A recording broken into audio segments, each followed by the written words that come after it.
Hello hello. हां थोडं जवळ बोलायचं.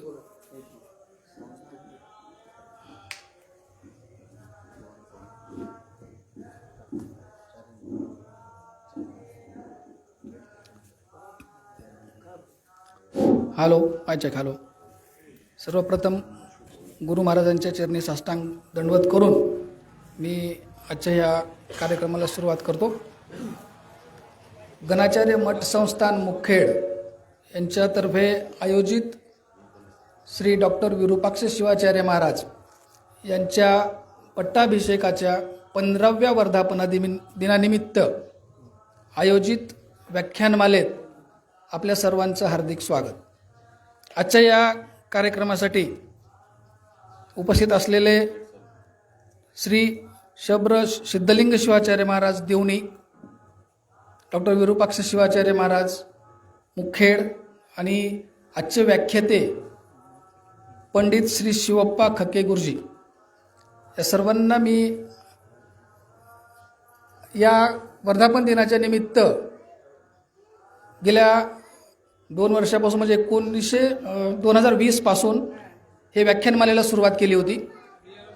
मधल्या 19 या वर्षामध्ये थोडंसं लॉकडाऊनमुळं आपल्याला हा प्रोग्राम घेता आला नाही. त्यामुळे आज या वर्षीपासून परत एकदा या व्याख्यानमालेला सुरुवात करत आहोत आपण. हे दुसरं पुष्प आहे. याच्या अगोदरचं पहिलं पुष्प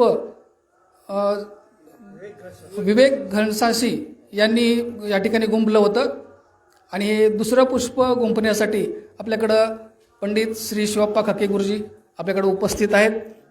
तरी व्यासपीठावरील उपस्थित मान्यवरांना मी विनंती करतो की त्यांनी दीप प्रज्वलन करून कार्यक्रमाला सुरुवात करावी.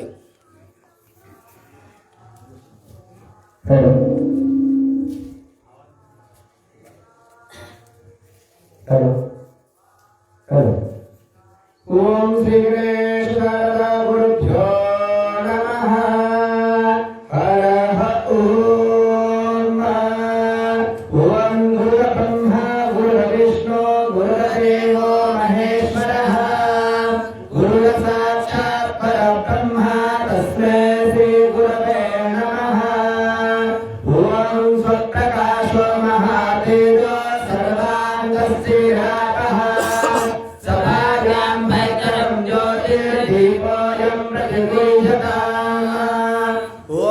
नमः सदसे नमः सदसस्पतये नमः सखीनां पुरोगानां चक्षुषे नमो दिवे नमः पृथिव्ये सप्रतसभामे गोपाय ये च सब्जा सभासदः तानिन्द्रियावतः कुरु सर्वमायुरुपासतां.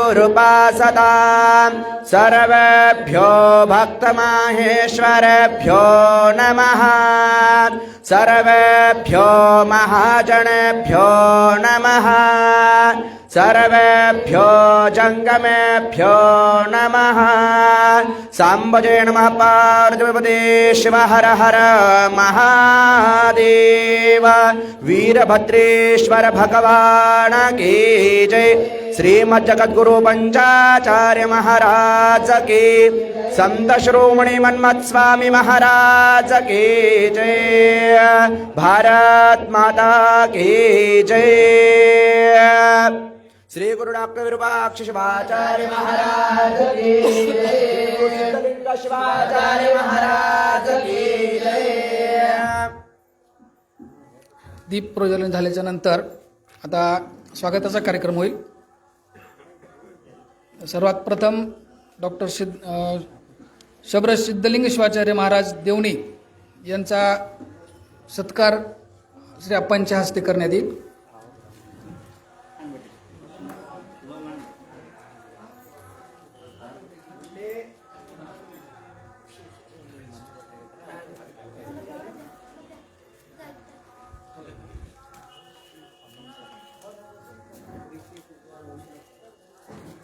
Ya, apa ya, Pak? Anak ya?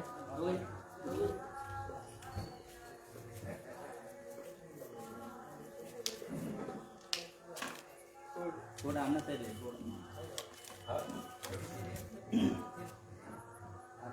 श्रीमज्जगद्गुरु Panchacharya Maharaj की जय। सिद्धलिंग शिवाचार्य महाराज की जय।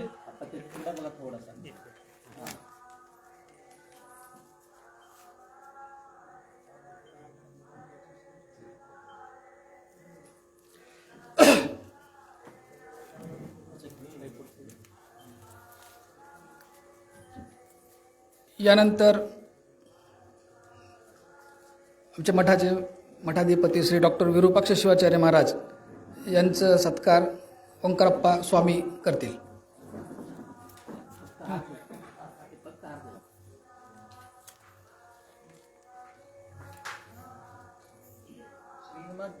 पंचाचार्य महाराज की जय। श्री विरूपाक्ष शिवाचार्य महाराज की जय।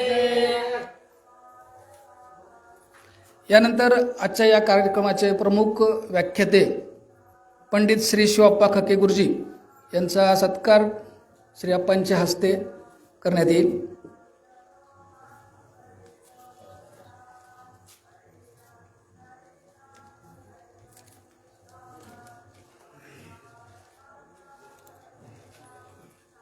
संत श्रोमणी मनमत स्वामी महाराज की जय।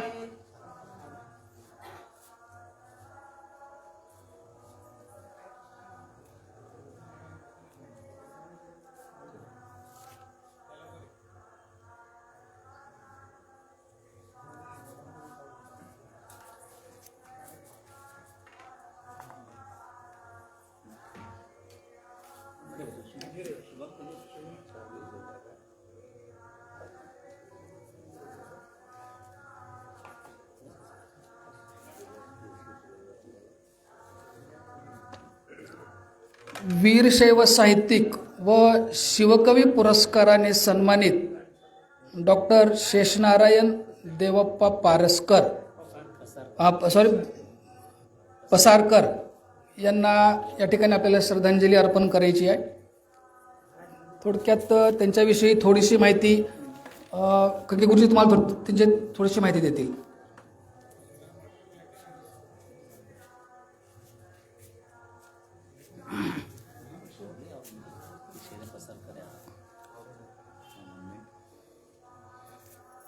प्रथम व्यासपीठावर विराजमान उभय गुरुवर्यांच्या चरणी साष्टांग प्रणिपात समर्पित करून सर्व माहेश्वर मंडळी त्यांनाही अभिवादन करून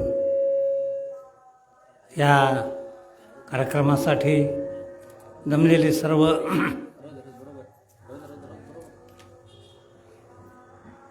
श्रोतेगण, मातृवर्ग, बरोबर आज 1 वर्ष होतं त्या घटनेला. 25 तारखेला प्राध्यापक डॉक्टर श्रीदेव पसारकर यांच्यासारखं एक बहुश्रुत विभूतिमत्व आपल्या समाजात अनेक वर्षापासून कार्यरत होतं. सिद्धहस्त लेखक, कवी अशा विविध साहित्यकृतींनी त्यांनी ह्या वीरशैव मराठी वाङ्मयाचं दालन समृद्ध केलं. त्यांनी सिद्धांत शिखामणी हा विषय म्हणजे जीव की प्राण या रीतीने हाताळला. सिद्धांत शिखामणीचंच ओवीबद्ध रूपांतर त्यांनी केलं. सिद्धांत शिखामणीचंच अभंग रूपात त्यांनी हे साहित्य थेट अभंगवाणी तुकयाची या श्रेष्ठ व्यक्तिमत्वाशी नातं जोडलं.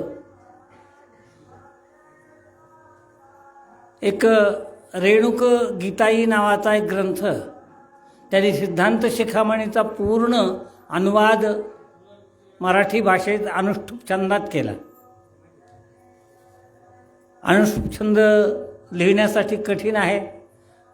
अक्षरं 32 असतात, पण त्यातल्या अटी ज्या आहेत त्या सगळ्या परिपूर्ण रीतीनं अभ्यासून त्यांनी हा अनुवाद केला. आणि यामुळं सोलापूरला त्यांना शिवकवी हा पुरस्कार श्रीमद जगद्गुरू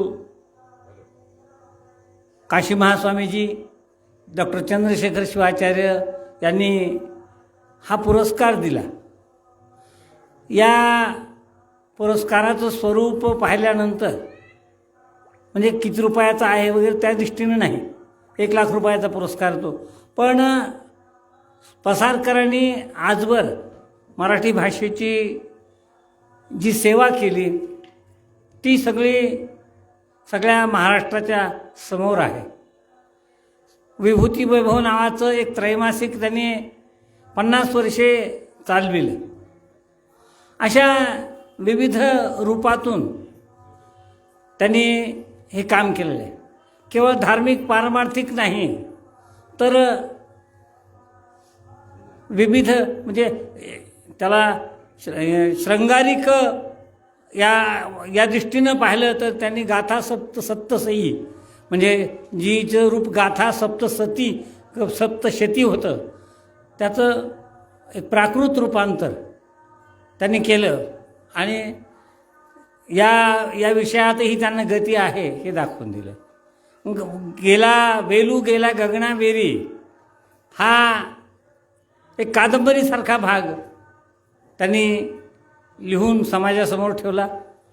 मन्मथ मौलींचं चरित्र ओवीबद्ध लिहिलं त्याने. असं वैविध्यानं आणि वैपुल्यानं या सेवेचं कार्य त्यांनी केलं.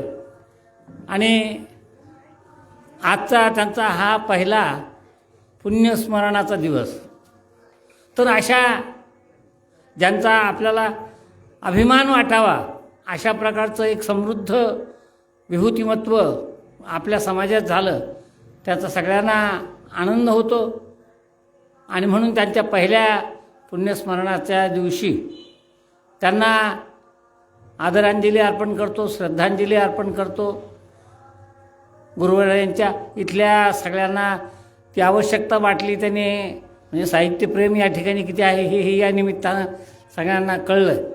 तर अशा प्रकारच्या या साहित्यरत्नाचं हे पहिलंच पुण्यस्मरण इथपर्यंत. आज खरं तर एक ऑनलाईन वेब साईट होती, एक तयार करण्याची कल्पना होती, पण ते काही झालं नाही. होईल कधीतरी ते. काल त्यांच्या सहधर्मचारिणी उषाताई पसारकर त्यांना फोन केला होता किंवा असं काम करण्यासाठी किती दिवसापासून चर्चा चालू आहे, पण ते काही काम आजच्या दिवशी पूर्ण होत नाही.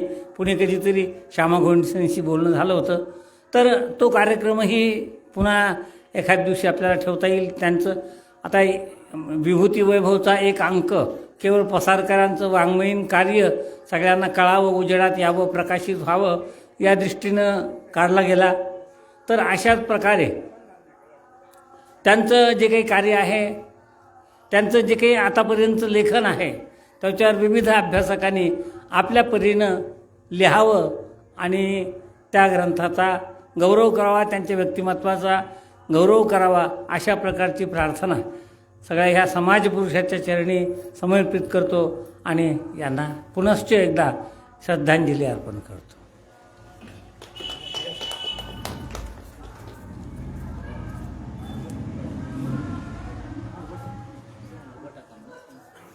अशा या साहित्यकाला श्रद्धांजली देण्यासाठी कृपया सर्वांनी 1 मिनिटासाठी आपल्याला मौन करून उभं टाकायचं आहे जागेवर.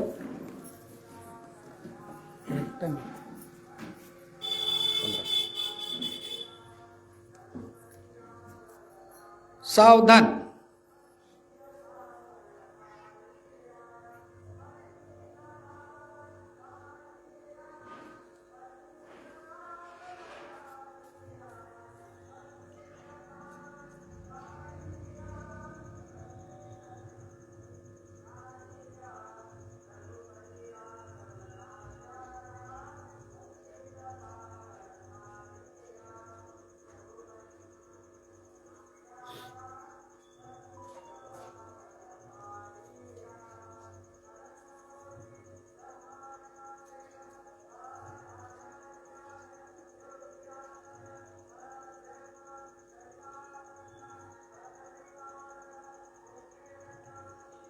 विश्राम. अशा सर्वांनी धन्यवाद. आमच्या या मठामध्ये वर्षभरात विविध प्रकारचे कार्यक्रम साजरे केले जातात आणि या कार्यक्रमाचा हेतू प्रास्ताविकामधून श्री ओंकारप्पांना विनंती करतो की त्यांनी प्रास्ताविकामधून आपल्या या संपूर्ण कार्यक्रमाचा हेतू स्पष्ट करावा.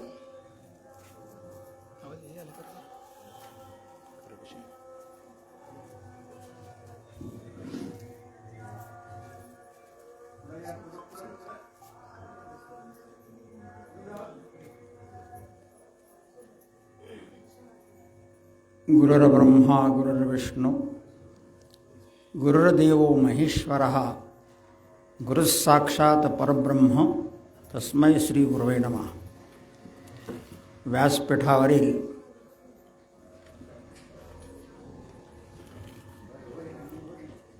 द्वय उभयता गुरुवारांना साष्टांग दंडवत करून तसेच आजचे जे प्रमुख व्याख्याते पंडित शिवप्पा नानातप्पा खाके चाठणकर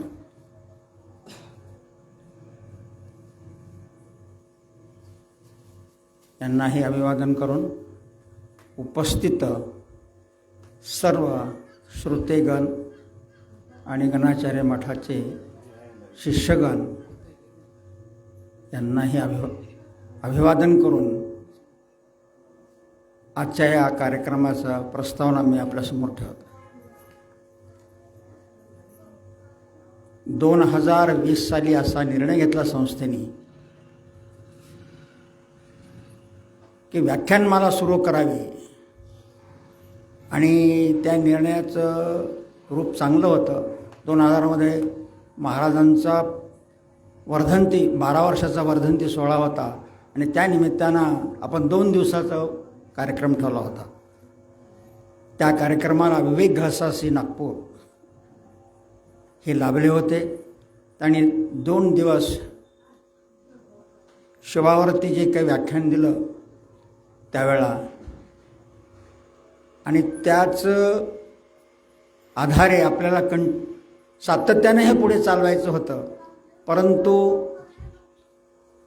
नियती ही वेगळी असते. नीतीच्या पुढे आपल्याला काही करता येत नाही आणि नियतीच्या पुढे करता येत म्हणून आपल्याला 2 वर्ष आपला कार्यक्रम स्थगित करावा लागला. आणि यावर्षी शासनाच्या धोरणाप्रमाणे म्हणा किंवा एक वातावरणाचं सहमती म्हणा वातावरण प्रसन्न असल्यामुळं आपण एक धाडस केलं. हे संस्थांनी धाडस केलं आणि ठरलं असं किंवा हा कार्यक्रम सातत्यानं पुढे न्यायचा पुष्पमालाचा. म्हणून आजचं हे द्वितीय पुष्प आपण गुंफत आहोत. या द्वितीय पुष्पाचा उद्देश किंवा समाज प्रबोधन हा मुख्य उद्देश आहे. वीरशैव साहित्य, वीरशैव सिद्धांत आणि वीरशैवानी कसं वागावं या संबंधात शिवाकडून जे काही आपल्याला अनुग्रहित केलं जातं किंवा गुरुकडून आपल्याला काही जे उद्बोधन मिळतं त्या संदर्भामध्ये काही गोष्टी प्रवचनातून याव्यात आणि समाजाला त्याचं उद्बोधन व्हावं, फायदा मिळावा या दृष्टीने पुष्पमालेचं प्रयोजन केलेलं आहे. सुदैव असं आहे की या पुष्पमालेला आपल्याला जे अभिप्रेत आहे असं व्यक्तिमत्व खके गुरुजीच्या रूपात लाभलेलं आहे. कारण वीरशैव साहित्याचं प्रगाढ ज्ञान आपल्या भागात कोणाला आहे याच्याबद्दल फार कमी लोकांना जाणीव आहे.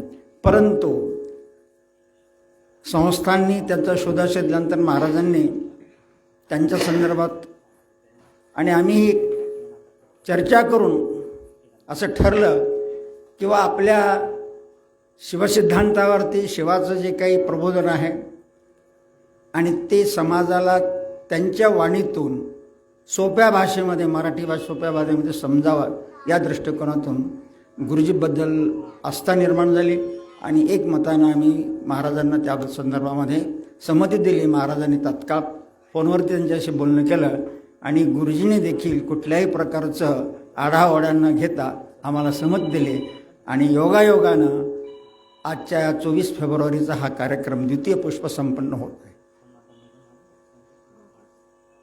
संस्थांनी हा जो कार्यक्रम सुरू केला आहे,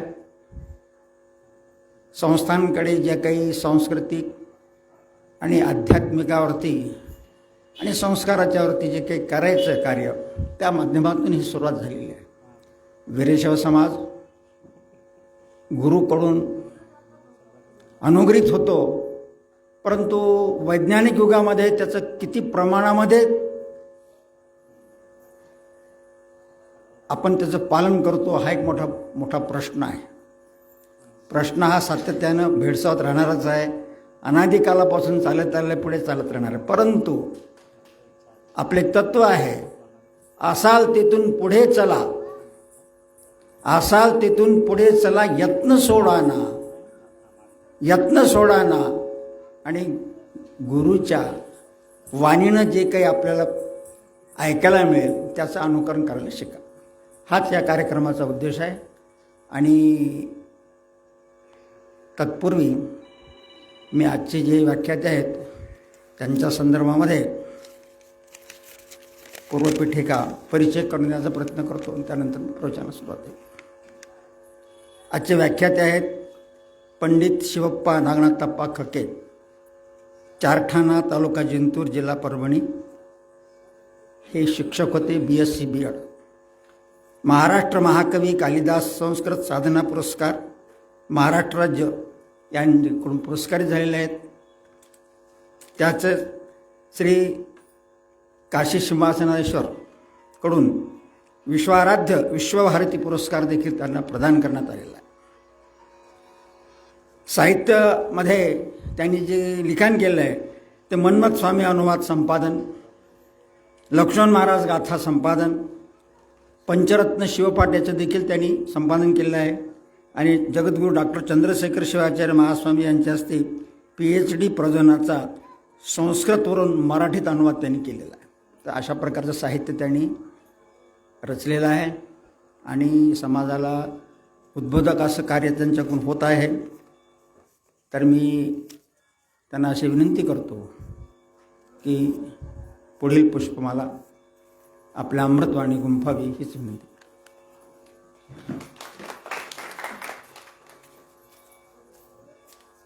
धन्यवाद अप्पा. आत्ताच अप्पाने संपूर्ण माहिती आपल्याला सांगितलेली आहे. आता यानंतर आपल्याला खरं तर आपण व्याख्यान ऐकण्यासाठी सर्व जमलोत, पण त्या अगोदर मी श्री सिद्धलिंग शिवाचार्य महाराज देवणी यांना अशी विनंती करून त्यांनी आपल्या अमृतवाणीने आपल्याला 2 गोष्टी सांगाव्यात. डायरेक्ट असं आहे का? ठीक आहे,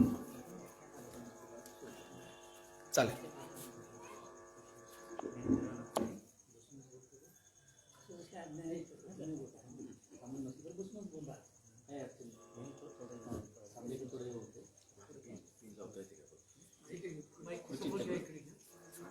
तर आजचे प्रमुख व्याख्याते विविध पुरस्काराने सन्मानित श्री पंडित श्री शिवप्पा खके गुरुजी हे आज आपल्याला महाशिवरात्रीची शिवसाधना या विषयावर आपलं व्याख्यान आपल्यासमोर म्हणजे मांडणार आहेत आणि आपलं या व्याख्यानमालेचं दुसरं पुष्प ते गुंफणार आहेत.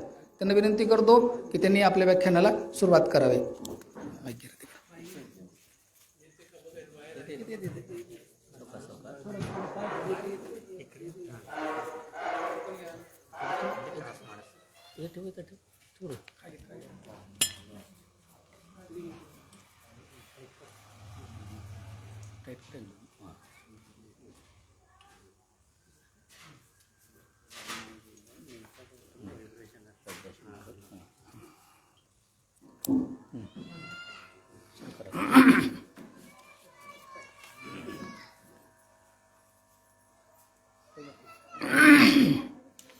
अज्ञानतिमिरान्धस्य ज्ञानाञ्जनशलाकया चक्षुरुन्मीलितं येन तस्मै श्रीगुरवे नमः. त्रैलोक्यसम्पदालेख्य समुल्लेखनवित्तये सच्चिदानन्दरूपाय शिवाय ब्रह्मणे नमः. यामाहुः सर्वलोकानां प्रकृतिं शास्त्रपारगाः तान् धर्मचारिणीं शंभो प्रणमामि परां शिवाम्.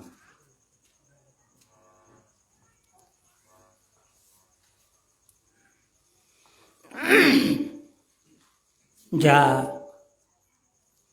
मठाच्या पवित्र प्रांगणामध्ये हा कार्यक्रम या ठिकाणी आयोजित केलेला आहे, ते या मठाचे आद्य कर्तृक, या गादीचे आद्य पुरुष, त्यांच्या चरणी अनंत प्रणिपात समर्पित करून ती गादी, ते पावित्र्य, ते वैभव आजही तितक्याच तत्परतेनं चालविणारे सन्माननीय आदरणीय गुरुवर्य डॉक्टर विरूपाक्ष शिवाचार्य महास्वामीजी यांनाही मी साष्टांग प्रणिपात समर्पित करतो. तुम्हा आम्हा सगळ्यांना मार्गदर्शन करण्यासाठी या ठिकाणी उपस्थित असलेले सद्गुरू देवणीकर महाराज यांनाही मी साष्टांग प्रणिपात करतो आणि या ठिकाणी उपस्थित असलेले सर्व ज्येष्ठ मंडळी, मातृवर्ग या सगळ्यांच्याबद्दलची आदरभावना या निमित्ताने व्यक्त करतो.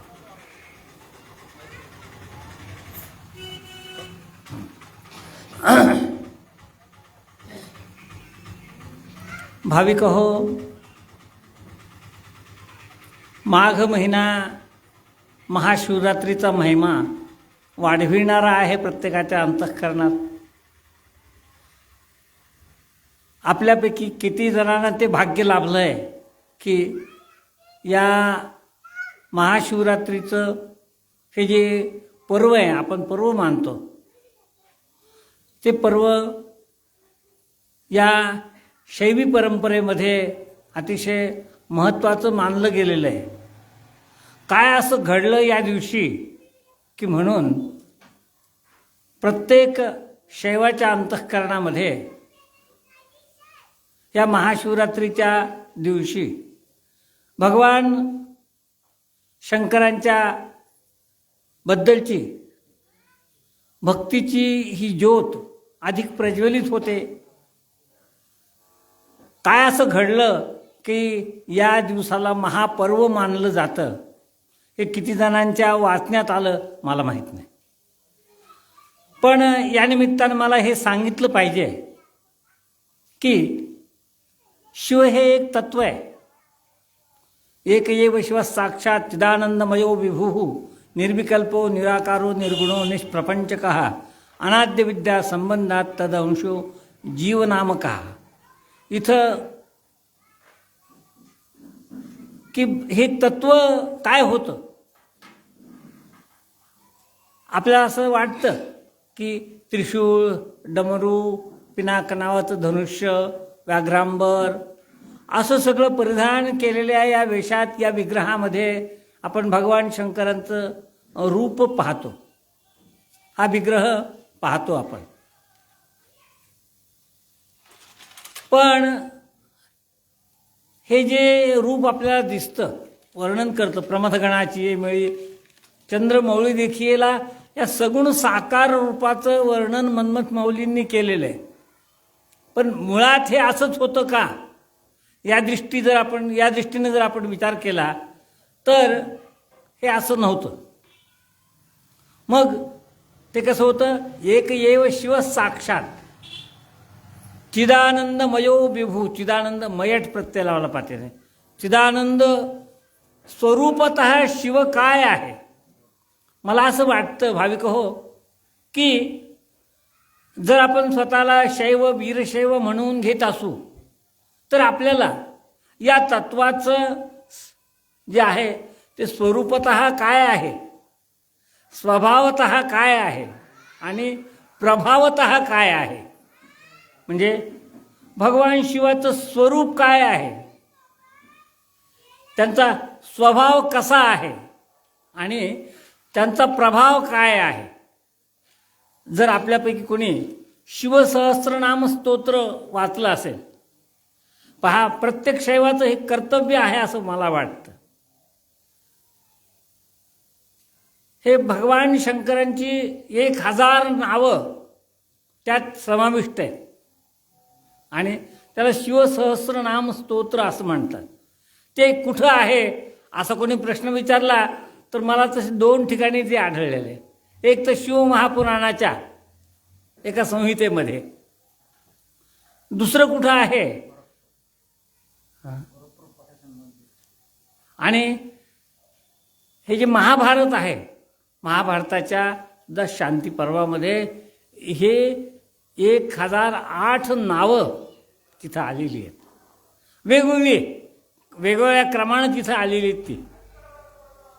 मग त्याच्यामध्ये काय होतं, त्याचं सगळ्यांचं वर्गीकरण केलं, एका लेखात केलं आम्ही वर्गीकरण त्याचं. आणि तर त्याचं म्हणजे असं वर्गीकरण करता येतं की काही नावं स्वरूपाचा परिचय करून देणारी आहेत, काही नावं स्वरूपाचा नाही स्वभावाचा परिचय करून देणारी आहेत, आणि काही नावं भगवान शंकरांच्या प्रभावाचं वर्णन करणारी आहेत. आपल्याला या तिन्ही अंगानं शिवतत्वाचा अभ्यास केला पाहिजे, ज्याला आपण सर्वतोपरी मानतो. या विश्वाचं निर्माण करणं, या विश्वाचं पालन करणं,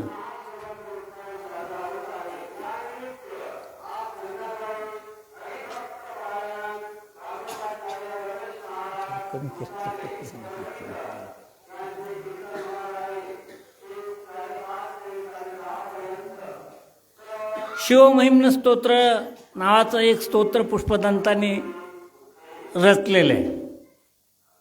43-42 श्लोकांचं ते स्तोत्र आहे. तर त्याच्यामध्ये काही संबोधनं, काही नावं ही पुन्हा पुन्हा आलेली आहेत.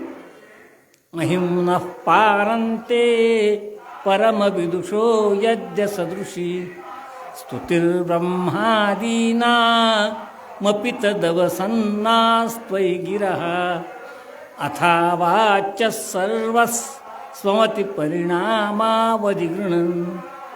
म्हणजे हर हे असं एक स्तोत्र आहे.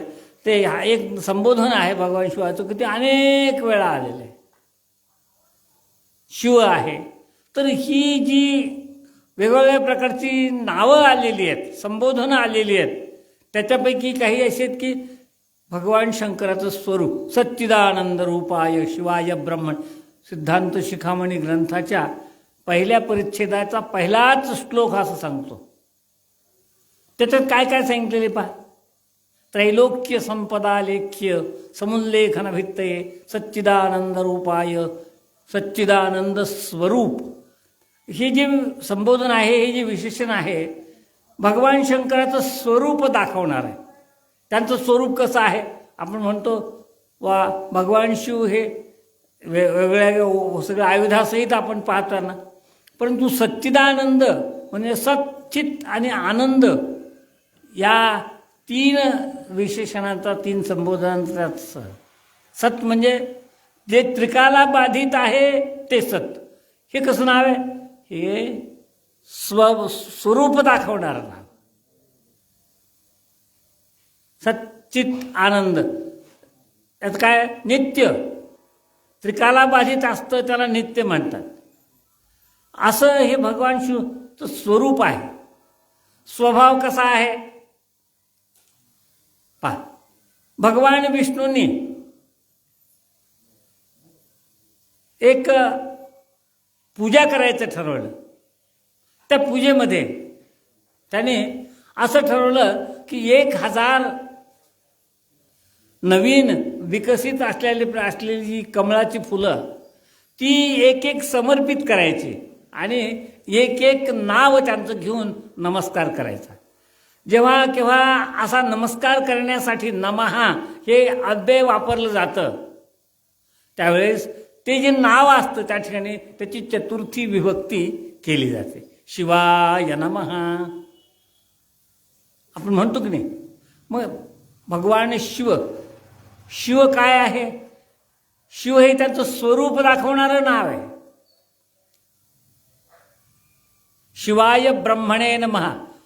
पहा, मंगलाचरणामध्ये त्यांनी शिवाय ब्रह्मणे नमः अशा प्रकारची योजना का केली? व्यासांचं आहे ते. तर का केली? तर जे शिव आहे ते ब्रह्मस्वरूप आहे. म्हणजे एक एव शिव साक्षात असं जे म्हणतो आपण, हे कसं आहे ते म्हणजे सगळी भूत मात्र सगळी ज्याच्यातून निर्माण होतात, ज्याच्या सत्तेनं जगतात आणि ज्यांच्या प्रभावानं ती पुन्हा नष्ट होतात, लीन होतात त्यांच्यातच. म्हणजे हे सगळं विश्व ज्यातून निर्माण होतं आणि ज्यांच्या सत्तेनं पालन होतं त्यांचं, त्या विश्वाचं, आणि त्यानंतर पुन्हा ते आपल्या स्वरूपात, जसं एक प्राणी असतो, सगळं काही स्वतःच्यातूनच निर्माण करायचं, पालन करायचं आणि पुन्हा स्वतःतच लीन करून घ्यायचं. तर अशा प्रकारचे तिन्ही कार्य जी आहेत, ही कार्य करण्याची शक्ती सामर्थ्य ज्यांच्यात आहे ते भगवान शिव आहे. म्हणून त्यांचं नाव हे स्वरूपदर्शक नाव आहे असं म्हणता येतं. कारण सगळं विश्वप्रपंच त्यांच्यातून निर्माण झालं, त्यांच्या सत्तेने निर्माण झालं, त्यांच्या सत्तेने त्याचं पालन होतं. येन जाता आणि जीवंती यत प्रयंती अभिसंविशंती तद विजिज्ञासस्व तद ब्रह्म.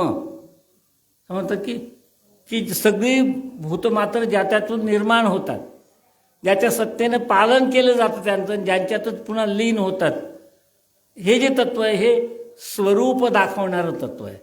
तसं भगवान शंकराची ही जी सहस्र नावं आहेत, या 1000 नावामध्ये भगवान शंकराचं स्वरूप सांगितलं जातं. आता भगवान विष्णू भगवान शंकराची पूजा करायला बसले.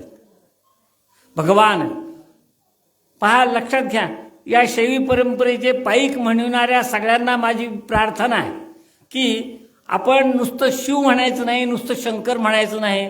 काय म्हणायचं? भगवान शंकर असं म्हणायचं. आपण म्हणतो म्हणून तो भगवान होणार आहे का? आपण त्याला भगवान म्हणू लागलो म्हणून तो भगवान होणार आहे का? नाही. तो आहे म्हणून आपण भगवान म्हणतो. भगवान शब्दाचा अर्थ काय? ही स्वरूप दाखवणारी नाव आहेत बरं का. ही महाशिवरात्रीच्या दिवशी जे स्मरण करायचंय त्यांची जी नावं आहेत ना, ही विशिष्ट नावं आहेत. आणि म्हणून तिथं भगवान असं का म्हणायचं? भग म्हणजे ऐश्वर्य. भग शब्दाचा अर्थ ऐश्वर्य असा आहे. मग ही सगळी ऐश्वर्ये ज्यांच्याजवळ आहेत, ज्यांच्यात राहतात, अंगभूत आहेत ती ऐश्वर्य, आणि म्हणून त्यांना भगवान असं म्हटलं जातं. तर आपल्या तोंडून चुकूनही कधी नुसतं शंकर असं आमचे पंडितजी म्हणायचे, तुझ्या बापाच्या घरचा नोकर आहे का तू तर शंकर म्हणतोस? नाही. मग ते कधीच नुसतं शिव किंवा नुसतं शंकर बोलले नाही. मी म्हणलं आमच्या महाराष्ट्रात हे चालतंय, ते राजस्थानचे होते, जयपूरचे होते. 9-10 वर्षे त्यांनी पाणिनी व्याकरण आणि हे सगळं शिकवलं. तर चिडायचे ते का? की आपलं जे प्रिय दैवत आहे, ज्याला आपण सर्वस्व मानतो, त्याचा उल्लेख तुम्ही नुसता शिव किंवा शंकर म्हणून करता का? राग येत होता त्यांना. आपल्याला कधी येतच नाही राग. काहीही म्हणा, आपल्या देवतेची कितीही टिंगल करा, कोणत्याही शब्दानं करा, कोणत्याही वाक्यानं करा,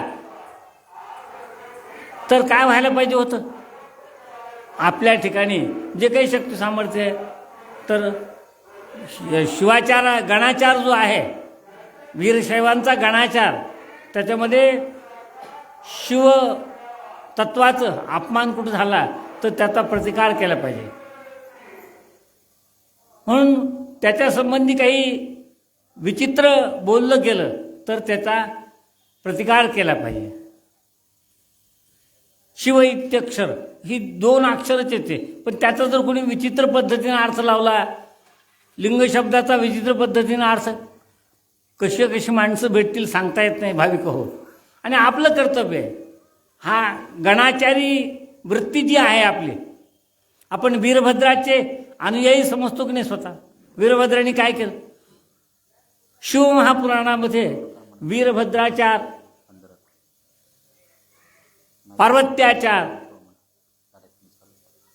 आणि असं सांग किंवा कोणत्या प्रसंगात कुणी काय त्याग केला, कोणत्या प्रसंगात कुणी आपली स्वाभाविक भूमिका आहे तिला कसा जागला, हे समोरच्याच्या लक्षात आणून दिलं पाहिजे. म्हणून इथं हे शिव शंकर हे शब्द त्याच्या मागे भगवान असं आपण लावलं पाहिजे. आपल्याला ही हजारो वर्षांची परंपरा आहे ती पुढे टिकविली पाहिजे पुढे. आणि म्हणून हे जे भगवान विष्णू होते, विष्णू पूजी त्याचे पाय इतरांचा पाड काय, संत लिहून गेले, आपण विसरून गेलो. तर भाविक हो, या ठिकाणी हे समजून घेतलं पाहिजे की आपल्या देवतेची जी काही गरिमा आहे, जे श्रेष्ठत्व आहे, हे श्रेष्ठत्व आपण पाळलं पाहिजे. त्याचा उल्लेख आपण असा केला पाहिजे. आपली भाषा या संदर्भातली बदलली पाहिजे. आपले मानबिंदू आहेत हे, आणि या मानबिंदूंचा आदर आपल्याकडून घडला पाहिजे. म्हणून काय झालं, या भगवान विष्णूंनी केलेली पूजा, 1,000 कमळं आणली त्यांनी, 1,000 कमळं नूतन विकसित झालेली ती कमळं आणली, आपल्या पूजेच्या ताटात मोजून ठेवली. पण भगवान शंकरांची लीला ती अशी की या भगवंताचं वैशिष्ट्य असं आहे की भक्ताची ते कसोटी पाहतात.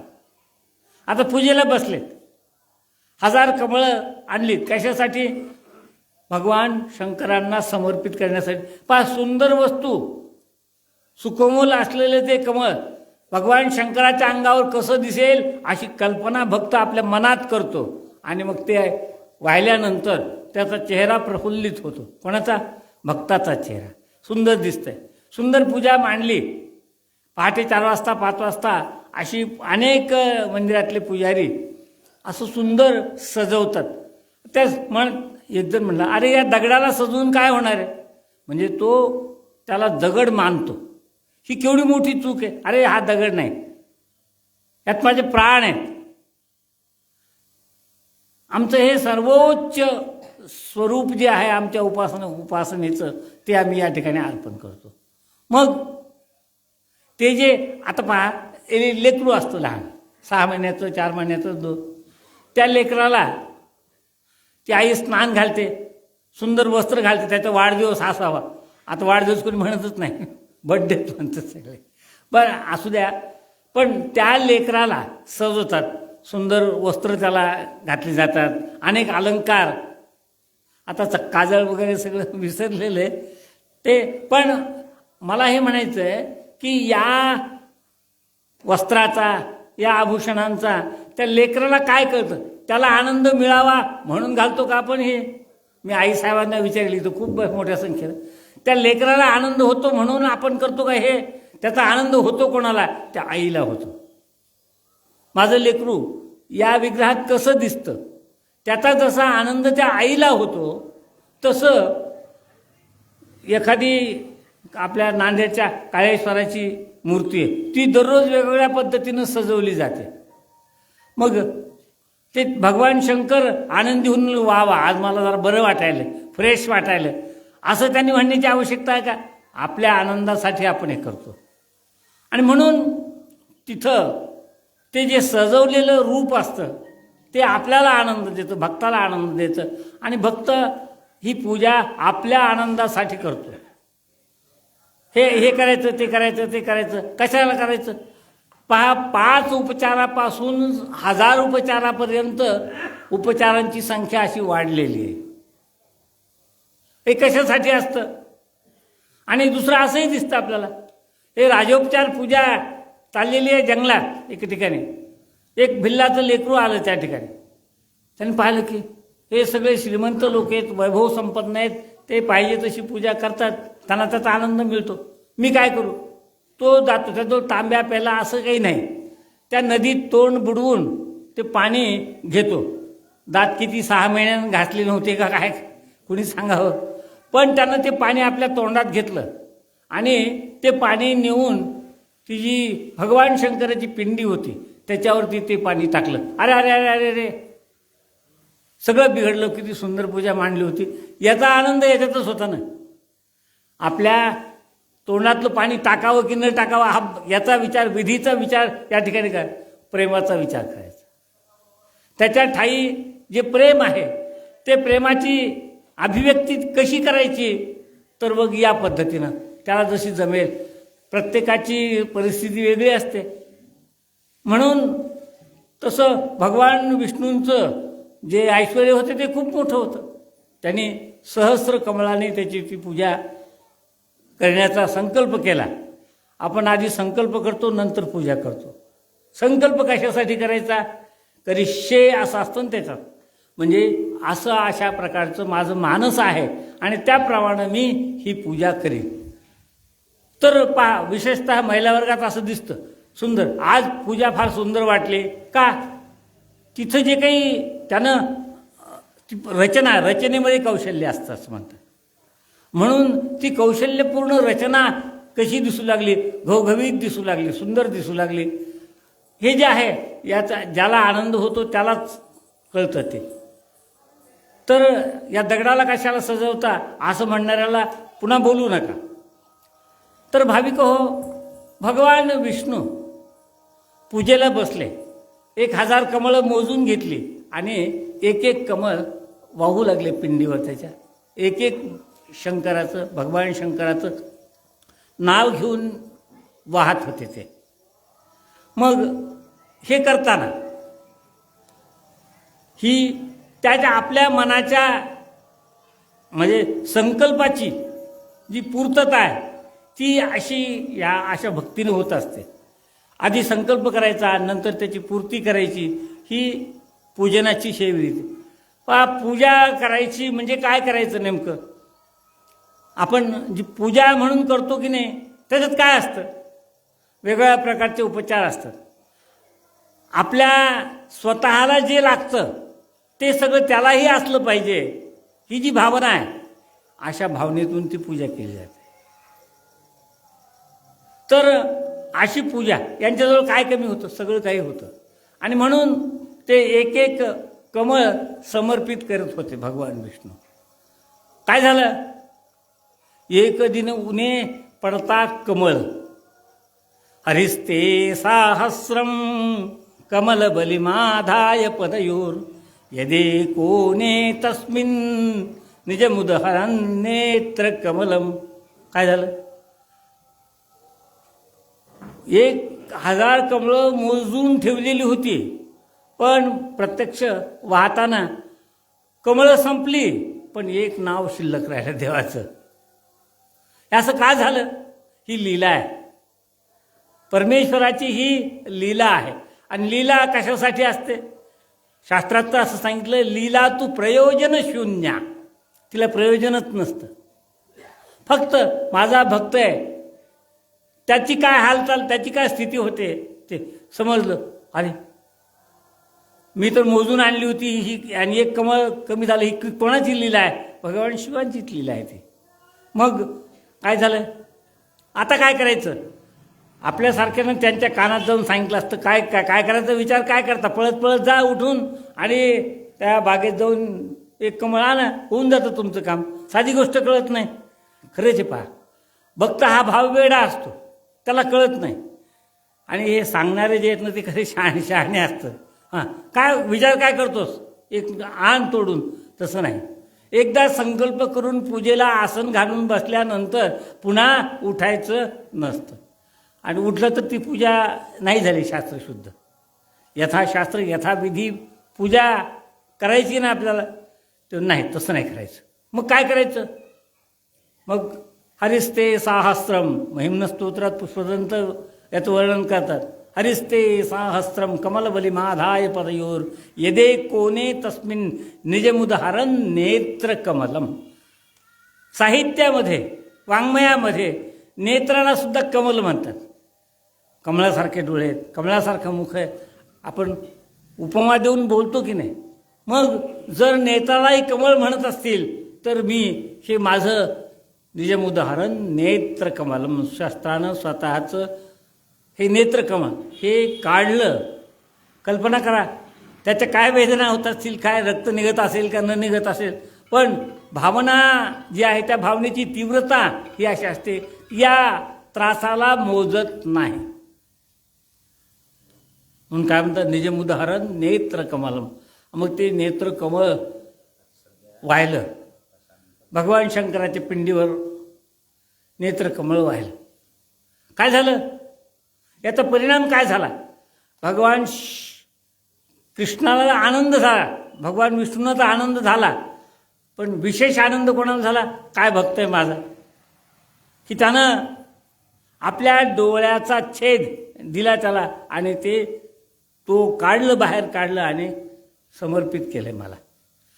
काय भक्ती आहे? भक्तीची ही परमोच्च सीमा आहे पहा, अर्पण करण्याची. त्या वस्तूची किंमत काय आहे हे मोजत नाही भक्ती. त्याजवळ फक्त प्रेम असतं आणि त्या प्रेमापोटी काय काय करावं असं वाटतं. एक वर्ग असा आहे पहा, याच्यासाठी काय करावं असं विचारतो, आणि दुसरा याच्यासाठी काय काय करावं. थोडासा फरक आहे ना. काय करावं, याच्यासाठी काय करायचं, काही नाही करायचं असं त्याचं उत्तर आहे. आणि काय काय करायचं, जितकं करू तितकं थोडं आहे, ही त्याच्या अंतःकरणातली भक्तीची शक्ती आहे, ती त्याला सांगते. आणि म्हणून त्याप्रमाणे काय झालं, त्याने ते कमळ अर्पण करण्याऐवजी त्या ठिकाणी हजारावं नेत्रकमळ अर्पण केलं. मग काय झालं, त्याचं तिन्ही लोकांचं हे साम्राज्य पालन करण्याचं सामर्थ्य भगवान विष्णूंना दिलं. तर ही जी वृत्ती आहे या वृत्तीलाच भक्ती म्हणतात. या भक्ती म्हणजे समर्पण करण्याची जी वृत्ती असते त्याचा परिणाम कशात होत असतो? समर्पणात होतो, त्यागात होतो. त्याग नसेल तर भक्ती नाही. प्रेम लाभे प्रेमळाला त्यागही त्याची कसोटी. जर काही त्यागच करू शकत नसू आपण, मग मला तुझ्याबद्दल जिव्हाळा वाटतो, आपुलकी वाटते, प्रेम वाटतं, हे सगळं वाङ्मयात झालं, तोंडी झालं, शब्दात झालं. हे सगळं ते कसं सिद्ध करणार तुम्ही? तुझ्याबद्दल सद्भावना वाटते, ठीक आहे, बरं, ऐकायला बरं वाटतं ते वाक्य, पण ती सद्भावना व्यक्त करण्यासाठी तू काय करतोस? काय केलं तू याच्यापर्यंत? आतापर्यंत त्याच्यासाठी, मित्रासाठी काय केलंस तू? केलं काही नाही म्हणला, पण वाटतंय. नुसतं वाटून काय करायचं आहे? तर भाविक हो, या ठिकाणी भगवान विष्णूंना जे काही मिळालं हे सामर्थ्य, या सगळं या लोकांना, तिन्ही लोकांचं पालन करण्याचं सामर्थ्य मिळालं, ते त्याचं कशाचं फळ आहे? ते यांच्या ह्या त्यागाचं फळ. म्हणून निजमुदाहरण नेत्रकमलम. अशा प्रकारे म्हणजे भक्ती ही त्यागानं सिद्ध होत असते. त्यागाशिवाय भक्ती सिद्धच होत नाही. आणि म्हणून ज्याच्याजवळ त्याग आहे त्यानंच भक्तीच्या वाटे जावं. भलत्याचा तो नाही व्यवसाय. म्हणून तिथं भगवान शंकराची पूजा करताना, उपासना करताना मी त्याच्यासाठी काय करतो? इथं काय आज असं झालं की देवानं आमच्यासाठी काय केलं वगैरे असा एक वेगळा प्रश्न, प्रतिप्रश्न विचारला जातो. अरे हे सगळं जे काही मिळालं ना ते त्यानेच दिलेलं आहे. हे तुझ्या पुरुषार्थानं प्राप्त केलेलं नाही.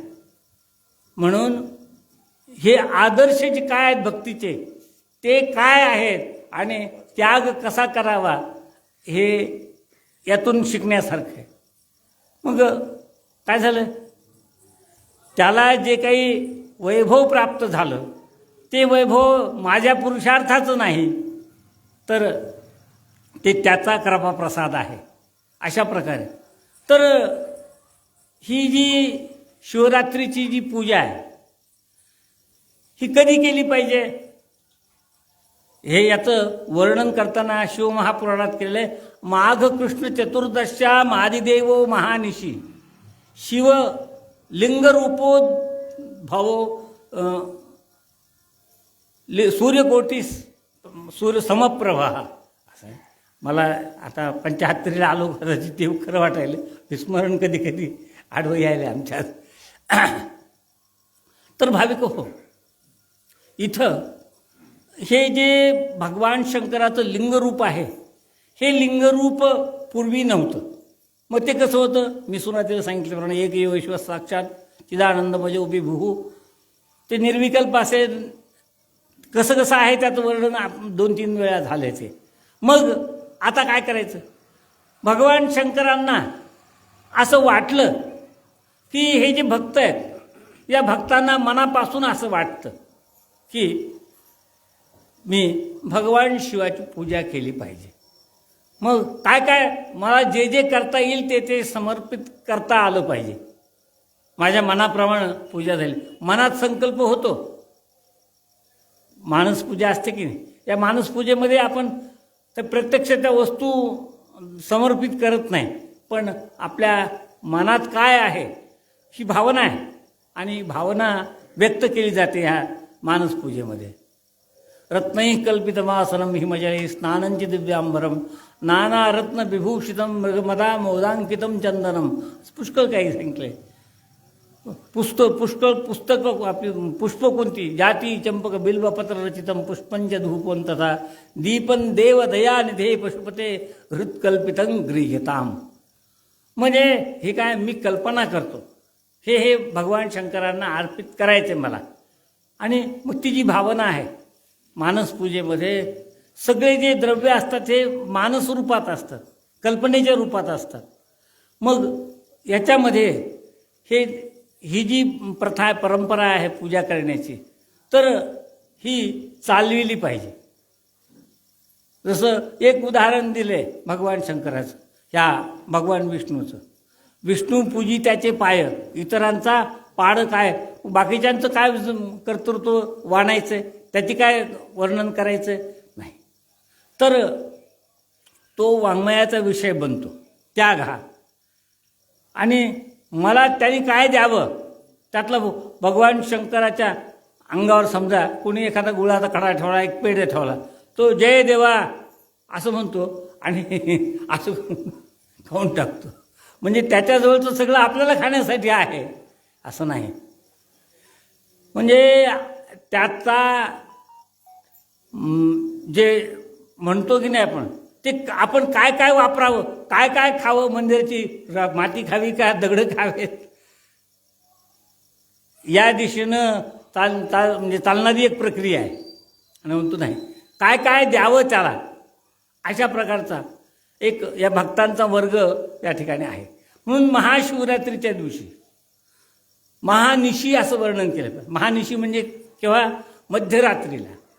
मध्यरात्रीला त्याची विशेष पूजा केली जाते. आणि मग तिथं काय करायचं अर्पण? तर मग आपल्याला जे जे काही करायचं ते त्यावेळी अर्पण केलं त्याचं विशेष पुण्य असतं. पहा, अर्पण करताना, पूजा करताना त्या दिनाचंही विशेष, काल विशेष काय आहे त्याचंही फल जास्त मिळतं. विशेष काळी जर ती पूजा केली तर त्याचं विशेष पुण्य मिळतं. तर मग याप्रमाणे मग तिथं काय सांगितलंय?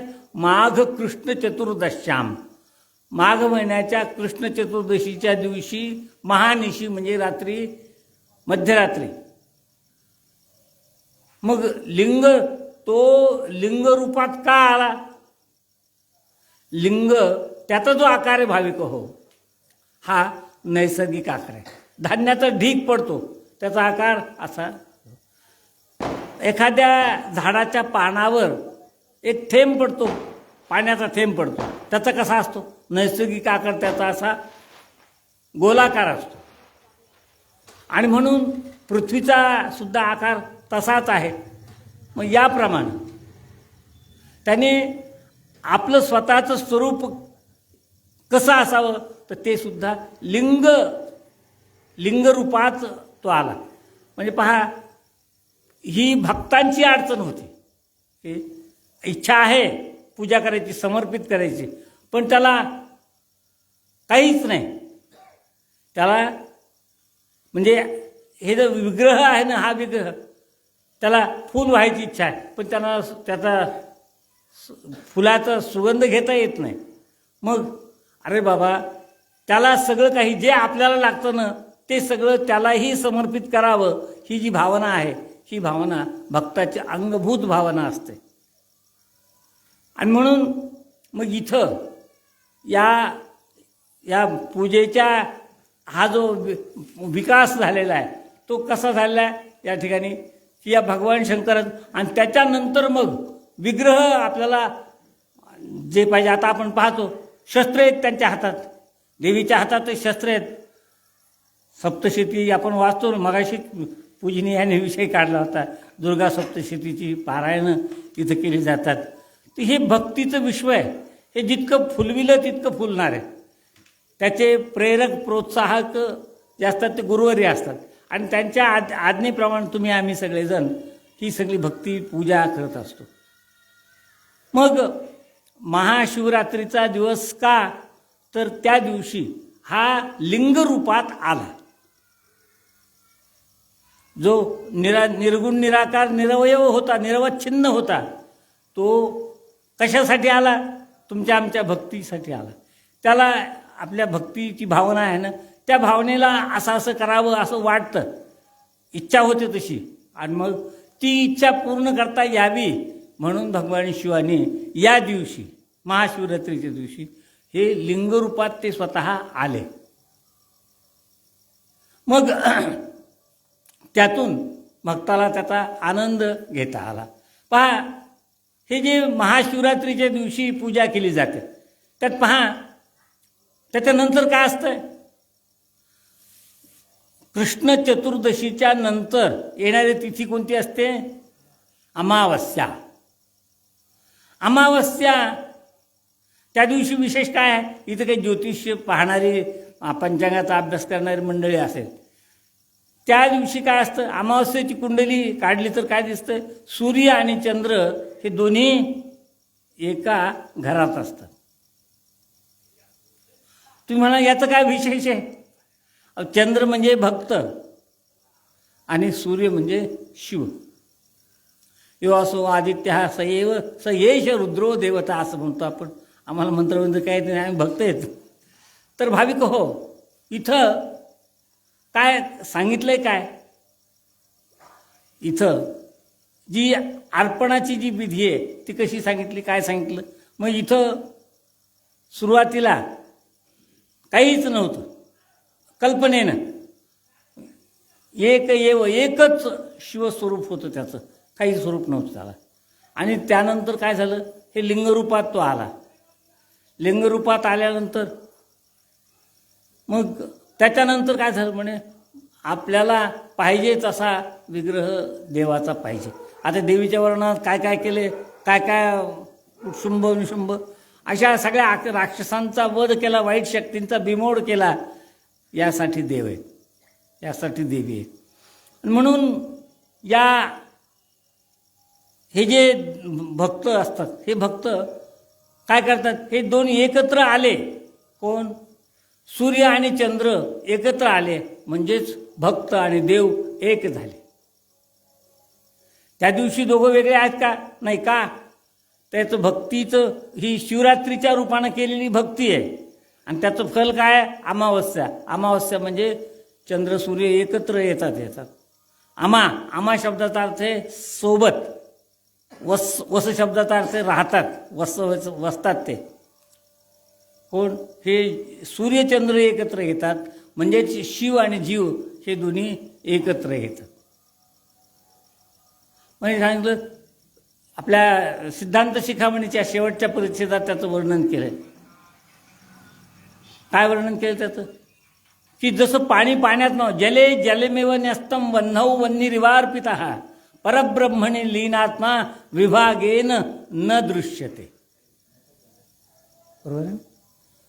तर इथं काय, जले जलमिव न्यस्तम, पाण्यात पाणी मिसळून जावं, वह्नौ वह्निरिवार्पितः, अग्नीत अग्नी मिसळून जावा, तसं परब्रह्मणि लीनात्मा विभागेन न दृश्यते.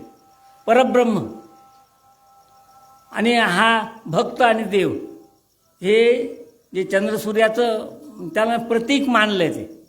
मग त्या ठिकाणी दोन्ही एका ठिकाणी येतात, वसतात म्हणून अमावस्या. अमरको सांगतो अमावस्या दर्शः सूर्येंदू संगमः तर दर्शसुद्धा म्हणतात त्याला. सूर्य आणि इंदू म्हणजे चंद्र यांचा संगम त्या ठिकाणी होतो, म्हणजे देवभक्ताचा संबंध होतो. ह्या अमावस्या म्हणजे अशुभ वगैरे असं काही न मानता ती सूर्यचंद्राच्या ऐक्याचं प्रतीक आहे. त्या ठिकाणी तसं घडतं. आणि म्हणून भक्ताची भक्ती कशासाठी असते?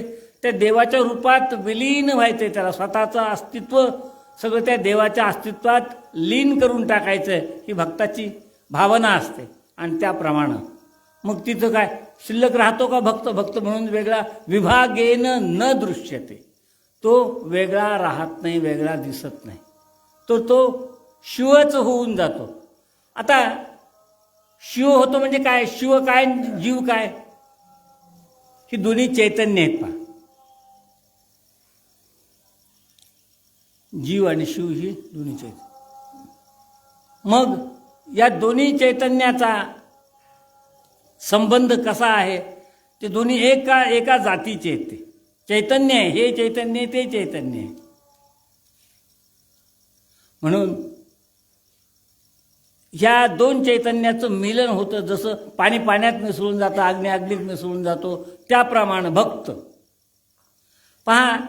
भक्त हा जो जीव होतो, हा जीव शिव कसा होतो? आणि शिव होताना काही त्याच्यात अडचणी आहेत का? त्यात काही अडचणी आहेत का? तिथं म्हणतात की त्याच्यात अडचणी. आता हेच वर्णन आहे, याला थोडंसं पुढे जर नेलं सिद्धांत शिखामणीच्या श्लोकाला तर आपल्या लक्षात येईल. हा जीव, हा जीवाची बद्धता जी आहे तो वास्तविक शिवाचा अंश आहे. परंतु ही बद्धतेला का आला तो? याची 3 कारणं सांगितली जातात. बोलून मारा. हां, तर भाविक हो, या इथं शिवजीव यांचा संबंध कसा आहे? ते दोन्ही चैतन्य, ते चैतन्य एक चैतन्य दुसऱ्या चैतन्यात मिसळण्यासाठी समुत्सुक असतं. ते कसं होतं? म्हणजे आपल्याला शेवटच्या सिद्धांत शिखामणीच्या श्लोकाकडे होऊन जातो. त्या ठिकाणी भगवान शिव काय म्हणतात? वत्सा गच्छ महानुभाव भवतो भक्त्या प्रसन्नोस्म्यहम. भगवान शंकराकडून आज्ञा घेतली जाणे की तुम्ही सांगितल्याप्रमाणे मी या विश्वतलावर भक्तीचा प्रसार केला, भक्तीची गरिमा वाढविण्याचा प्रयत्न केला. आणि आता माझी अशी इच्छा आहे की आपण मला आपल्या स्वरूपात लीन करून घ्यावं. रंभापुरीला जे शिवलिंग आहे ना सोमेश्वर नावाचं, त्याच्यामध्ये बारीकसं असं छिद्र आहे. दूध वगैरे एक थेंबर टाकलं तर ते दूध त्यात असं जिरतं.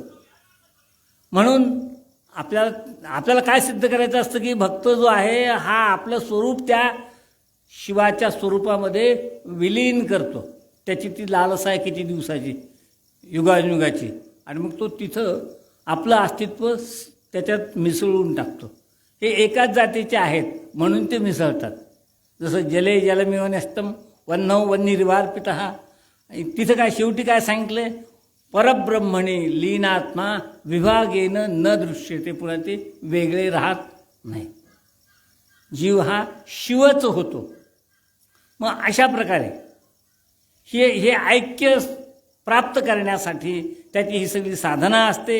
आणि ती साधना पूर्ण केल्यानंतर हे फल कधी मिळतं? मग हे अमावस्येच्या दिवशी त्याला ते फल मिळतं, असा त्याचा भावार्थ आहे. आणि म्हणून भाविक हो, यानं आपल्याजवळ जे जे काही म्हणून आहे ते सगळं त्या शिवाला समर्पित करण्यासाठी आहे. अशा प्रकारे याचे दुसरं काही उपयोगच नाही. माझ्याजवळ जे काय आहे, मी कोणाचा आहे? मी त्याचा आहे. मी जर या प्रपंचाचा असतो तर या प्रपंच माझ्याकडे आला असता, माझ्यासोबत आला असता. येतो का तो? कोणाचा आला नाही आतापर्यंत. म्हणून काय आहे तर मी नातं कोणाशी जोडावं? वास्तविक माझं कोण आहे? हा प्रपंच माझा आहे, त्याच्यासमोर एक प्रश्न आहे. हा प्रपंच माझा आहे का तो शिव माझा आहे? कोण कोण माझं आहे? आपण काय करतो? शेवटी त्याच्यात मिसळायचं ना. जीवनाची ती इतिकर्तव्यता आहे ना, समर्पणाचा तो एक परमोच्च भाग आहे. आणि म्हणून त्याच्यासाठी काय करायचं? स्वतःचं अस्तित्व, शेवटी स्वतःलाही तो वेगळं ठेवत नाही, तर स्वतः त्याच्या स्वरूपात लीन होतो. मग ही महाशिवरात्रीची जी साधना आहे, भक्ती साधना, तिथं परिपाक फल काय मिळतं? तर तो वेगळा राहत नाही. मला वेगळं राहायचं नाही, मला त्याच्यात मिसळून जायचं, ही त्याच्या जीवनाची एक भावना असते. आणि त्याप्रमाणे तो आपलं स्वतःचं अस्तित्व आहे ते भगवान शंकराच्या अस्तित्वात मिसळून टाकतो. आणि मग तो वेगळा राहत नाही की आता वास्तविक काय आहे. वास्तविक या प्रपंचाचा मी नाही. त्याच्यात प्रपंचाला जोडून घेण्यासाठी काहीही साधना सांगितली जायला गेली नाही. प्रपंचात ते जनावर असतं, ते जर हिरवा चारा दिसला की जसं त्याच्याकडे ओढलं जातं, तसं हा विषयाकडे जीव हा ओढला जातो तिकडं. त्याच्यासाठी साधना करावी लागत नाही, त्याच्यासाठी काही उपासना नाही, त्याची काही रीत नाही, त्याची भक्ती नाही, त्याच्यासाठी शस्त्र नाही. षटस्थळ आहे का त्यासाठी? नाही. पंचाचार आहे का त्यासाठी? नाही. अष्टावरण आहे का त्याच्यासाठी काहीच करावं लागत नाही. हा स्वाभाविकपणे तिकडं ओढला जातो आणि साधना करूनही लवकर जोडला जात नाही. ते काय? ती भक्ती. तो परमार्थ आहे. परमार्थ सोपा नाही की लेकराच्या गोष्टी एक तसा परमार्थ आहे का? नाही. म्हणून ही भक्ती भगवान शंकराशी जोडून घेण्यासाठी पुरुषार्थानं सगळं करावं लागतं. आणि इथं प्रपंचाकडे ओढून घेत काहीला गरज नाही. सहज आपण प्रपंचात रमतो. मुलांना हे शिकवायची गरज नाही. हा प्रपंच याचं स्वरूप काय आहे, तो कसं ओढतो आपल्याला का आपण त्याला, हे याच्यासाठी पुरुषार्थ लागत नाही. आणि म्हणून आपल्या ह्या पुरुषार्थाचा परिपाक काय होतो? तर आपण जे आपलं इष्ट आहे, अनिष्ट नाही, जे आपलं इष्ट आहे, आपलं इष्टदेव ते लिंग आहे, त्याला म्हणून आपण इष्टलिंग आपण का म्हणतो त्याला? अनिष्टाचं निवारण करणारा हा जो आहे हा लिंग आहे आपला. अनायासेन मरणम, म्हणजे शेवटी त्याला काय मागायचं असतं जीवाला? अनायासेन मरणम विना दैन्येन जीवनम देहांते तव सानिध्यम देही मे परमेश्वर. शेवटी पूजा झाल्यानंतर एवढं म्हणावं असं प्रघात आहे. काय? मरण येऊ द्या, काय हरकत नाही. तर हे मरणम प्रकृती शरीरिणाम कालिदास म्हणतो. म्हणून मरण, पण त्याच्या जर वेदना नसतील ना तर मरणम प्रकृती शरीरिणाम अनायासेन मरणम, ते अनायास यावं. अनायासेन मरणम विना दैन्येन जीवनम, आणि आपल्या जीवनामध्ये दैन्य कुठल्याही प्रकारचं राहू नये हेही त्यालाच मागितलं.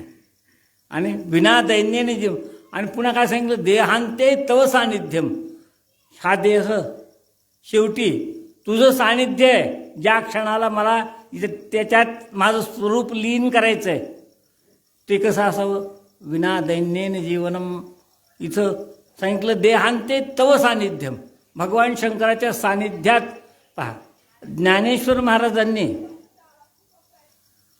कुठं त्या जे आळंदीला सिद्धेश्वर लिंग आहे तिथं देहांते तव सानिध्यम, त्या सिद्धेश्वराच्या सानिध्यात समाधी घेतली. निवृत्तीनाथांनी मग नाशिकला त्र्यंबकेश्वरला त्या भगवान शिवाच्या सानिध्यात स्वतःला लीन करून घेतलं. सासवडला हे जे त्यांचे भाऊ दुसरे सोपानदेव अशी मंडळी आहे, बरोबर आहे. मला काय येतो बोलायला. तर भाविक हो, मग तिथं देहांते तुझं सानिध्य पाहिजे. चिल्लर चाल्लर लोकांचं सांगत नाही. हे जे द्वारकेच्या तिथं काय, ज्या ठिकाणी हा बाण लागला आणि भगवान कृष्णांचं अंतिम समयाचं ते त्या ठिकाणचं वर्णन ते काय सांगतंय की तुझं सानिध्य मला शेवटी पाहिजे. हे जे सानिध्य कोणाचं लावलं तिथं?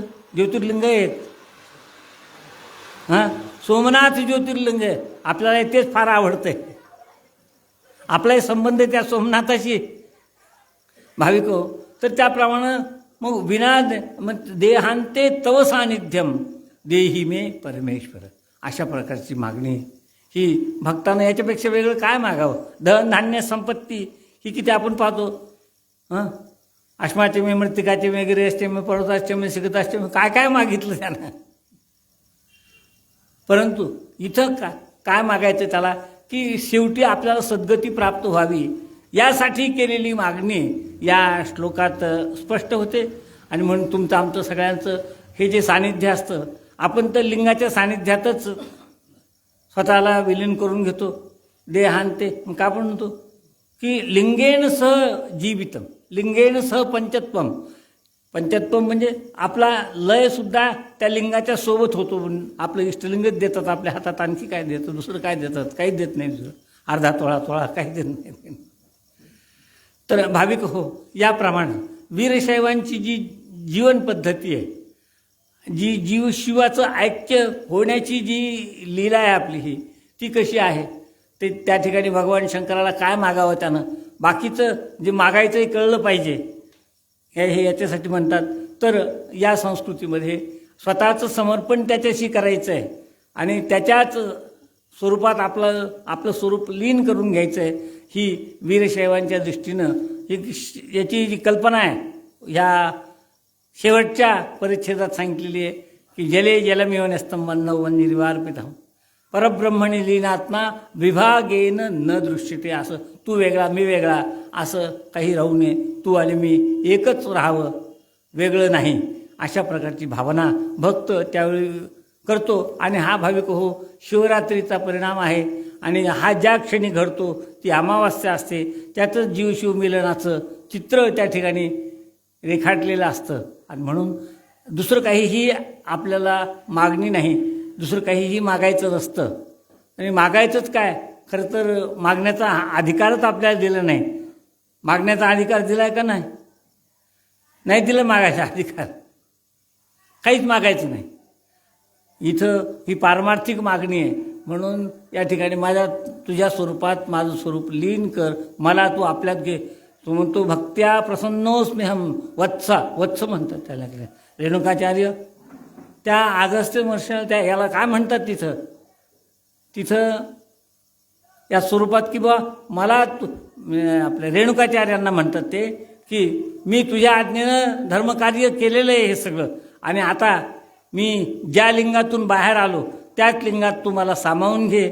आणि भगवान शिवकर सुद्धा त्याला वत्स म्हणतात. वत्सा गच्छ महानुभाव भवतो भक्त्या प्रसन्नोस्म्यहम.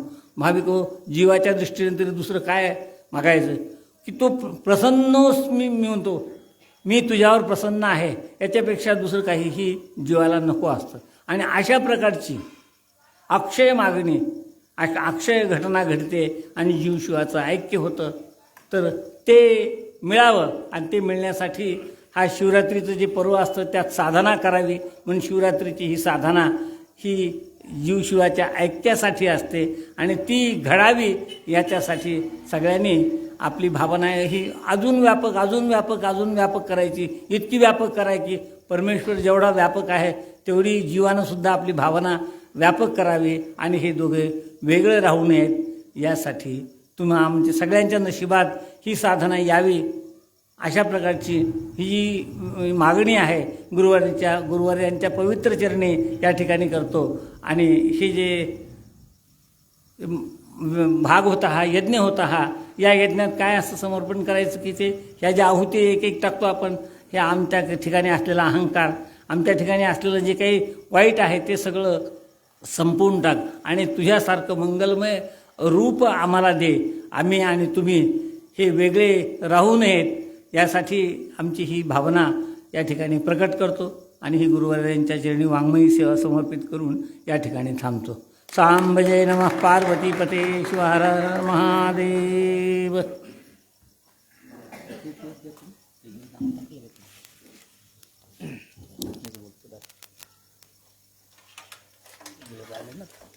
इथंच राहू द्या. तुम्ही त्या मागे घ्या, ते मागे घ्या तुम्ही.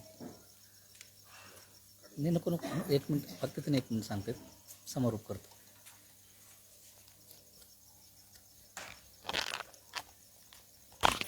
तसं नाही. आता कशाला घ्या घ्या स्टँड मी प्रमुख व्याख्याते त्यांचं महाशिवरात्रीची शिवसाधना त्या विषयाचं व्याख्यान आपण ऐकलेलं आहे. त्यांनी स्वतः असं विवेचन आपल्यासमोर केलेलं आहे. यानंतर मग श्री गुरु शिवाचार्य महाराज त्यांनी अशी विनंती करतो की त्यांनी आपल्या गोष्टी या ठिकाणी मांडाव्या.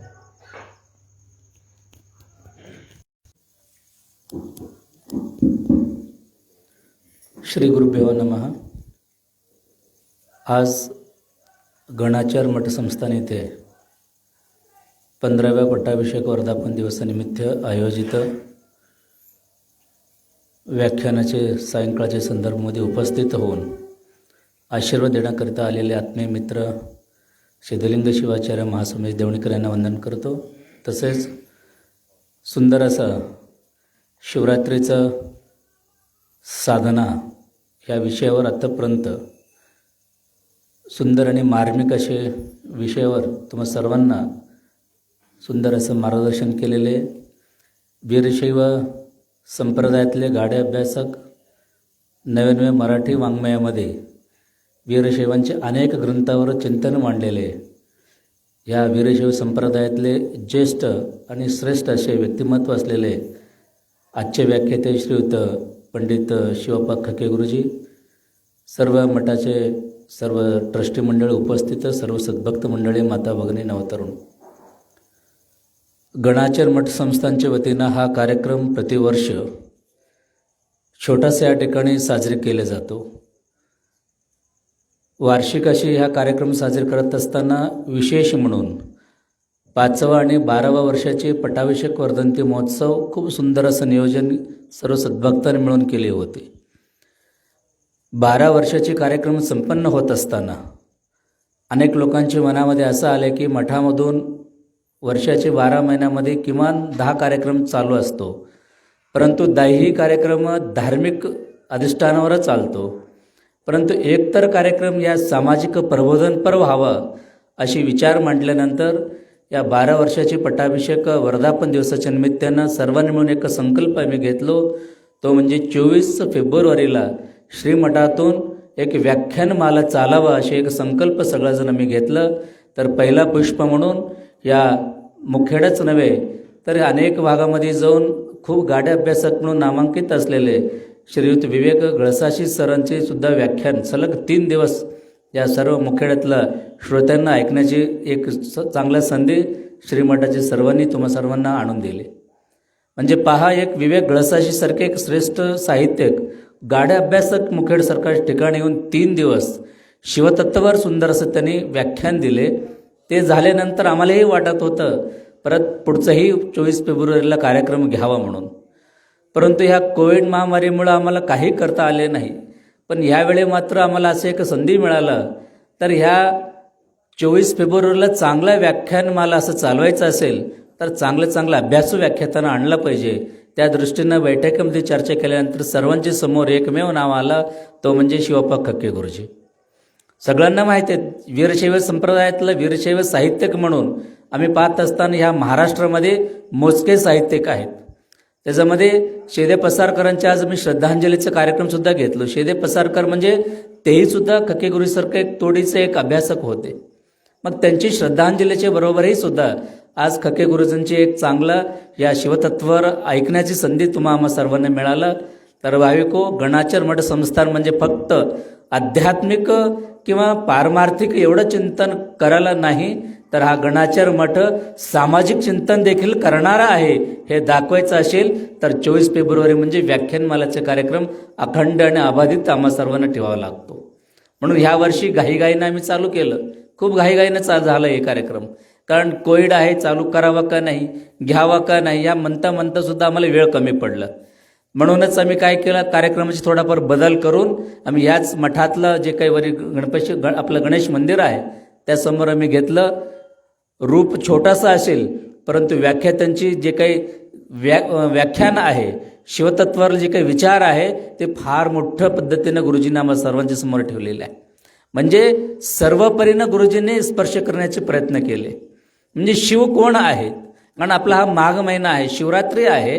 तर ह्या शिवरात्री महिन्यामध्ये महाशिवरात्री आम्ही साजरी करत असताना फक्त भक्तिपोटीच आम्ही शिवरात्रीला महादेव म्हणून बेल व्हायनं, दिवसभर उपास राहणं आणि काही लोक 12 ज्योतिर्लिंग म्हणजे 12 महादेवकडे दर्शनला जातात.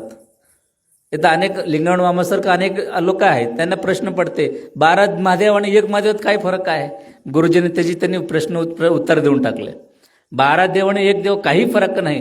आपलं भावनेचं आणि भक्तीचं पोटी आम्ही काय केलं, दिवसभर देवाच्या सानिध्यात राहावं. दिवसभरामध्ये सकाळी 6 पासून रात्री 12 वाजेपर्यंत महादेवाच्या सानिध्यात राहायचं. मग घरात बसून होईल का, होणार नाही. मग काय करायचं, चला कड्याच्या महादेवाला जायचं. मग चला कुठं जायचं, मुखेडच्या महादेवाला जायचं. यादी काढलं, 12 देवाला फिरत फिरत रात्री 12च वाजले यांचं. मग शेवटी दिवसभर यांनी कुठं राहिले, महादेवाच्या सानिध्यातच राहिले. म्हणजे सांगायचं तात्पर्य त्या महाशिवरात्री म्हणजे माघ जे काही चतुर्दशी तिथी आहे त्या तिथीवर त्या दिवशी संपूर्ण दिवस आम्ही महादेवाचं सानिध्यामध्ये असायला पाहिजे, भगवान शिवाचं सानिध्यामध्ये आम्ही असायला पाहिजे. त्या हेतूनं जे काही हा भक्तांनी करतो तो भावनापोटी करत असेल, भक्तांची अंतकरणातून करत असेल, परंतु उद्देश मात्र एकच आहे, तो म्हणजे भगवान शिवाच्या सानिध्यात राहायचा. हा जे काही भाव आहे ते गुरुजींनी खूप सुंदर असं ह्या ठिकाणी मांडलेले आहेत. तर तरीही सुद्धा आज आम्ही थोडं कारण अनेक लोकांना प्रश्न पडतो, व्याख्यान म्हटलं तर सामाजिक कुठं तर असायला पाहिजे, परंतु काही लोकांना वाटतं की परत हे धार्मिकच गोष्टी चाललेत. बरोबर, अधिष्ठान धार्मिकच लागतो. सुरुवातीला विवेकराजाशी सुद्धा सुंदर असे शिव काय आहे खूप सुंदर 3 दिवस मांडले. आज त्याच धर्तीवर दुसरं एक पुष्प म्हणून आज खक्के गुरुजीही सुद्धा त्या भगवान शिववरच तरी एक सुंदर असं आज व्याख्यान ठेवलेलं आहे. तर येणाऱ्या काळामध्ये जे काही ह्या 24 फेब्रुवारीमध्ये या मुखेड नगरातल्या अनेक लोकांना एक व्याख्यान जे काही अनेक ठिकाणी चालणाऱ्या व्याख्यानापैकी गणाचर मठामध्ये सुद्धा एक व्याख्यान चालतो. तो व्याख्यान फक्त धार्मिक नसून सर्व क्षेत्रातला अनेक व्याख्यातांना मी आणून इथं चालवलं पाहिजे, हे सदुद्देश सर्वांच्या मनामध्ये आहे. म्हणून आज अनेक लोकांना घाईघाईमध्ये आमंत्रण भेटलं, काही लोकांना पत्रिका पोचलंच नाही, काही लोकांना फोनवरच आमंत्रण भेटलं आणि काही लोकांना वैयक्तिक इथं आल्यानंतर सांगण्यात आलं. तरीही सुद्धा आज एवढं बहुसंख्येनं जवळपास 200 ते 300 मंडळी आज सहज तुम्ही सगळेजण जमलात. तर जास्त वेळ न घेता एवढंच मी म्हणणार आहे. तर येणाऱ्या दिवसामध्ये गणाचर मठ संस्थांमधून 24 फेब्रुवारी म्हणजे की व्याख्यानाचे दिवस म्हणून आम्ही तुम्ही सर्वजण साजरे करू म्हणून या प्रसंगामध्ये सांगत खूप वेळ झालेला आहे. आज शिवरात्रीच्या निमित्तानं आपलीच ह्या भागामध्ये महादेव मंदिरामध्ये कीर्तन सोहळा भव्यदिवशी चालू आहे. म्हणून जास्त वेळ तुम्हाला सर्वांचे न घेता उपस्थित सर्व भाविकांना आज कक्के गुरुजीच्या माध्यमातून शिवतत्वाच्यावर हे सुंदर असा अनेक विचार ऐकण्याची भाग्य तुम्हाला सर्वांना मिळालेला आहे.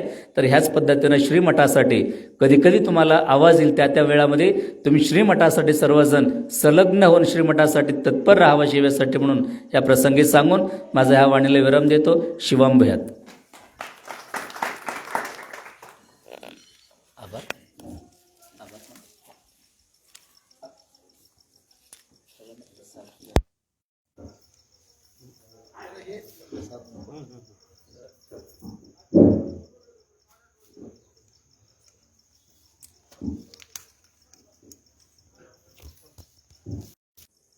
या ठिकाणी थोडासा उशीर झाला त्याबद्दल क्षमा मागतो आणि आदरणीय प्राचार्य साहेब डॉक्टर एस बी अडकिने सर यांना विनंती करतो की त्यांनी गुरुवर्यांचं या ठिकाणी पट्टाभिषेक सोहळ्याला 15 वर्ष झाले आणि या ठिकाणी महात्मा ज्योतिबा फुले महाविद्यालय परिवाराकडून त्यांनी या ठिकाणी सत्कार करावा अशी मी त्यांना नम्र विनंती करतो.